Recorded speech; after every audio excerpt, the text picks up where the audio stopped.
Hello. आज मैं आपके लिए लेकर आई हूँ एक बड़ी ही मज़ेदार चीज़, जिसे आप सुनेंगे तो सच में ही बोलेंगे क्या चीज़ लेके आई हो।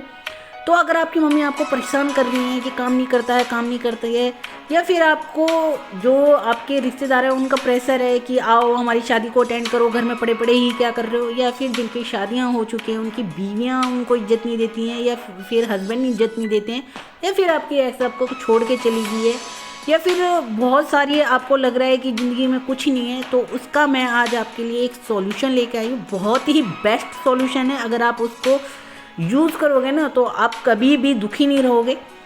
तो सबसे पहले तो एक काम कीजिए, आप खड़े होइए, अपने माइंड को डिटरमाइन कीजिए, अपने दिल को पक्का कीजिए और साइबर कैफ़े में जाइए। साइबर कैफ़े में जाके आपको क्या करना है, जितने भी आने वाले एग्ज़ाम है ना सबके फॉर्म फिलअप कर देने हैं। तो मज़ा आया आपको? आई होप आपको बहुत मज़ा आया होगा। तो मैंने ये सॉल्यूशन जो है ना किस लिए बताया है, इसलिए बताया है कि ये सॉल्यूशन सबसे बेस्ट है। इसके लिए ना तो आपको किसी भी बाबा के पास जाने की ज़रूरत है, ना ही उनको न्योछावर देने की ज़रूरत है। ठीक है, इसके लिए सिर्फ आपको क्या करना है, पढ़ाई करना है। काफ़ी सारे बच्चे ऐसे होते हैं जिनको ये मौका नहीं मिलता है, बट आपको मिल रहा है। अच्छा, काफ़ी सारे बच्चे ऐसे भी होते हैं जिन्होंने यूपीएससी की प्रिपरेशन की बट वो सिलेक्ट नहीं हो पाए। काफ़ी बच्चों ने एसएससी की प्रिपरेशन की बट वो सिलेक्ट नहीं हो पाए, यूजीसी की प्रिपरेशन की बट वो सिलेक्ट नहीं हो पाए। तो इसका मतलब ये थोड़ी ना ज़िंदगी ख़त्म हो जाएगी, क्योंकि जो आपकी प्रिपरेशन या फिर आपका सिलेक्शन होता है वो 70% तो आपकी मेहनत पर डिपेंड करता है, बट 30% जो होता है ना वो आपका लक होता है। सभी की सभी यूपीएससी, काफ़ी सारे कितने सारे लोग हैं जो यूपीएससी की प्रिपरेशन करते हैं, तैयारी करते हैं, क्या वो सभी के सभी आईएएस बन जाते हैं या बन सकते हैं? नहीं, ऐसा नहीं हो सकता। जिनका लक होता है वो बन जाते हैं। काफ़ी सारे ऐसे बच्चे होते हैं जो ब्रिलियंट होते हैं लेकिन फिर भी रह जाते हैं। तो वो हताश ना हो, क्योंकि एक पढ़ना अलग चीज़ होती है और एक अपनी लाइफ में कुछ करना अलग चीज़ होती है। काफ़ी सारे के जो टीचर्स हैं जो यूपीएससी की प्रिपरेशन करा रहे हैं, एसएससी की प्रिपरेशन करा रहे हैं, सिविल सर्विसेज की प्रिपरेशन करा रहे हैं, उनमें कहीं ना कहीं वो टीचर्स ऐसे हैं जिन्होंने यूपीएससी की प्रिपरेशन की थी, सिविल सर्विस की प्रिपरेशन की थी, यूजीसी की थी, एसएससी की थी, बट वो नहीं कर पाए। बट आज जब वो पढ़ाने बैठते हैं ना तो उनका एक मुकाम है, लोग उन्हीं से पढ़ना चाहते हैं, जबकि उन्होंने कोई भी एग्ज़ाम क्लियर नहीं किया है। क्यों? क्योंकि उनके पास नॉलेज है। आप अगर पढ़ोगे तो हो सकता है कि आपका एग्ज़ाम क्लियर हो ना हो, बट आपको नॉलेज मिलेगी। नॉलेज मिलेगी तो आप अपने जैसे हज़ारों लाखों कर दोगे। काफ़ी सारे टीचर्स हैं जो फेमस हैं, वो किस लिए फेमस हैं कि उन्होंने बच्चों को पढ़ाया है। वो खुद एक आईएएस अपनी कुर्बानी देकर काफ़ी सारे बच्चों को आईएएस बनाया है उन्होंने। और काफ़ी टीचर्स तो ऐसे हैं जिसने रेजिग्नेशन दिया है और फिर टीचिंग का काम कर रहे हैं। क्यों? क्योंकि उनके पास नॉलेज है, वो अपनी नॉलेज को बांटना चाहते हैं। तो आप हताश मत होइए। अगर आपको लग रहा है कि आपका एग्ज़ाम क्लियर नहीं हुआ है और आप हताश हो गए हो, तो कोई बात नहीं, आपके लिए बेटर ऑप्शन होगा आगे। अगर और आपका जो बेटर ऑप्शन होगा ना वो आज से ज़्यादा अच्छा होगा। इसी के ऊपर मैं आपको मुझे एक किस्सा याद आ गया। एक बंदा था, उसने क्या किया कि जो एनडीए होता है ना उसकी प्रिपरेशन की, उसने मतलब अटैम्प्ट दिया बट उसका नहीं हुआ।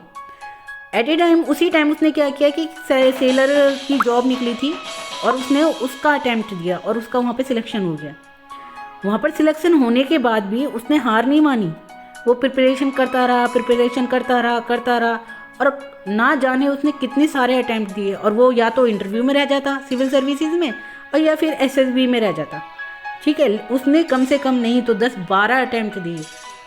10-12 अटैम्प्ट देने के बाद उसका फाइनली सिलेक्शन हुआ, जबकि वो ब्रिलियंट था।